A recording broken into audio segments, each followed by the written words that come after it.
जिस दिन पिंडली से कपड़ा उठा दिया जाएगा और कुफ्फार सजदे के लिए बुलाए जाएंगे, फिर वो सजदा न कर सकेंगे। उनकी आंखें झुकी हुई होंगी और उन पर जिल्लत छा रही होगी, हालांकि पहले उस वक्त सजदे के लिए बुलाए जाते थे जबकि वो सही और सालिम थे।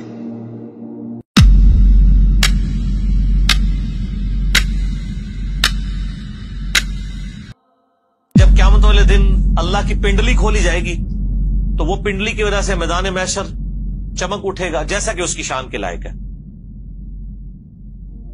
तो जो दुनिया में अल्लाह ताला को सजदा किया करते थे ना, तो वो बेसाख्ता अल्लाह के सामने सजदे में गिर पड़े। खुदा को सामने देख लेंगे तो सजदे में गिरेंगे ना। अच्छा, अब जो अल्लाह के मुजरिम थे दुनिया में, जो नमाज नहीं पढ़ते थे, दुनिया में खुदा को सीरियस नहीं लेते थे, वो भी सजदे में गिरना चाहेंगे, लेकिन बुखारी के अल्फाज है कि उनकी जो कमर है ना वो तख्ता बन जाएगी। चाहेंगे भी तो नहीं कर सकेंगे। यहां भी लोग कहते हैं नहीं वो कब्र के हमें सवाल पता है जवाब दे लेंगे ना, ये वो दलील है उसकी। सजदा तो वो भी करना चाहेंगे लेकिन वो कमर ही टेढ़ी उनकी सीधी रहेगी, यूं टेढ़े कर ही नहीं सकेंगे। तो उस दिन से पहले अल्लाह के सामने झुक जाएंगे जब कमर तख्ता बन जाए।